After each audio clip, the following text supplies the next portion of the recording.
Pag narinig mo ang salitang kolesterol, ano agad ang napasok sa isip mo? Heart attack, high blood pressure, matatabang pagkain. For decades, tinatakot tayo sa kolesterol na parang siya na yung pinakakontrabida sa lahat ng ating sakit. Pero, what if I told you na hindi naman talaga masama ang kolesterol?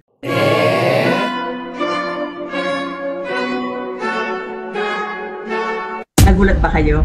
Today, pag-uusapan natin ang totoong science behind cholesterol. What it is it really bad? Why was it demonized? At kung bakit hindi dapat agad-agad matakot dito. Pero kung komportable ka sa idea na bad ang cholesterol at hindi ka na interesado mag-entertain ng bagong information na lihis na sa alam mo, then you can skip this video because this is not for you. Unang-una, ang cholesterol hindi yan toxic, hindi yan lason sa katawan. Bahagi ito ng katawan. In fact, cholesterol is a type of fat. Pero essential fat, hindi bad, hindi alien sa katawan. It's a part of every single cell in the human body. Ginagamit natin siya to make hormones like estrogen, testosterone, cortisol. Cholesterol also helps us produce vitamin D. And tumutulong din ito sa atay para mag-produce ng bile acids para sa fat digestion and nutrient absorption. So, kung wala kang cholesterol, literally you cannot survive. Cholesterol is necessary. Everybody thinks cholesterol is bad because they've heard it causes heart disease. Cholesterol is absolutely necessary. If you need cholesterol for membranes, you need cholesterol for steroids. Cholesterol is so essential that our body has a method for manufacturing it out of nothing. Out of glucose, for that matter. Masama ba talaga ang cholesterol? Here's the fact. Cholesterol itself is not good or bad. It's just cholesterol, neutral, that's simple. Pero dahil ang cholesterol ay taba at hindi natutunaw sa dugo, kailangan niyang sumakay sa isang delivery truck para makalibot o maitransport ito sa ating katawan. Doon ngayon papasok yung tinatawag nating lipoproteins, yung LDL at saka HDL, low density lipoprotein and high density lipoprotein. Sa madaling salita, ang cholesterol, yan yung pasahero, neutral passenger. Ang LDL at HDL naman, yun yung truck na nagdi-deliver ng pasahero. Yun nga yung cholesterol. What's next? Eh kung gano'n naman pala yun, bakit naging masama ang reputasyon ng kolesterol? Konting tiyaga lang ha, kasi sabi nga, hindi mo maiintindihan ang kasalukuyan kung hindi mo alam ang nakaraan. Pagkatapos ng World War II, ang kaso ng heart attack ay bumulusok pataas sa US.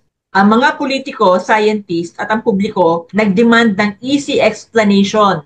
Diyan pumasok ngayon yung si Ancel Keys, isang scientist na nagpropose ng lipid heart hypothesis noong 1950s. Sinasabi niya na yung saturated fat daw, yung tabang nabubuo na katulad ng sabaka at niyog, ay nagpapataas ng kolesterol na siyang sanhi ng heart disease.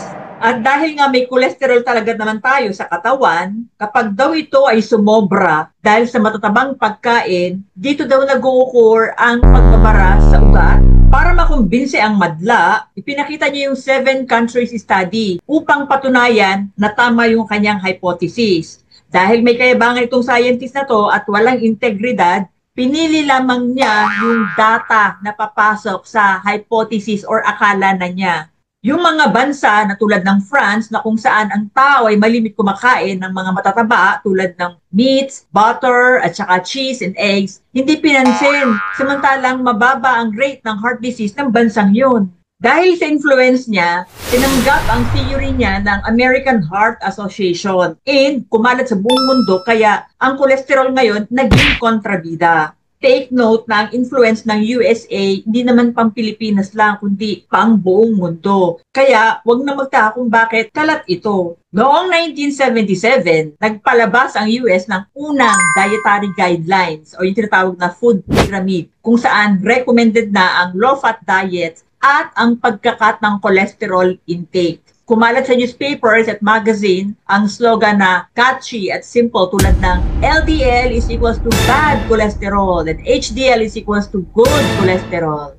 Madali ito natandaan ng publiko at tinanggap ng walang duda. Since then, kinatakutan at iniwasan ng salitang kolesterol. Ang masakit nito, nung naglabas naman ng food guidelines ang Pilipinas, ang ating sariling bansa, copy-paste lang ang food pyramid dahil ang World Health Organization ay heavily influenced ng US. Ano ngayon na naging role ng Big Pharma at Big Food Industry sa isyong ito?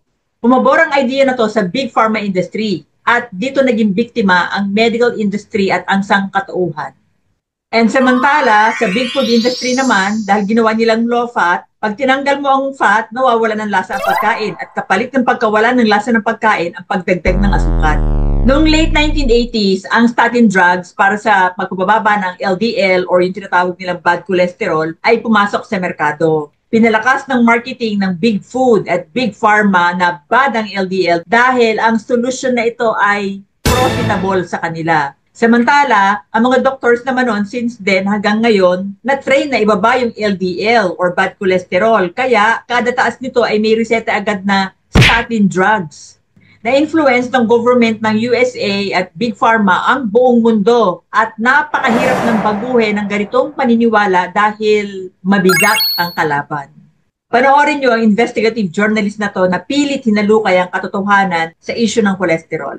So the government actually did a bunch of randomized controlled clinical trials on tens of thousands of people testing to see if saturated fat and cholesterol caused heart disease. So they actually took groups of people and they did this in mental hospitals where they totally controlled what people ate. And half the people they gave, meat, butter, cheese, regular high saturated fat and cholesterol diet. And half the people they, gave them soy-filled cheese and margarine instead of butter and soy-filled meat. And in those those rigorous experiments on tens of thousands of people, they could not show that the people eating the meat and the butter and the cheese died at higher rates from heart disease. In fact, they showed in one of the most famous experiments called the Minnesota Coronary Survey on 9,000 men and women over 4.5 years, they found the more the men lowered their cholesterol, the more likely they were to die of a heart attack. So what happened to all those experiments? They were not, that particular experiment wasn't published for 16 years. Other experiments I found sat in NIH, National Institute of Health basement, never published, ignored,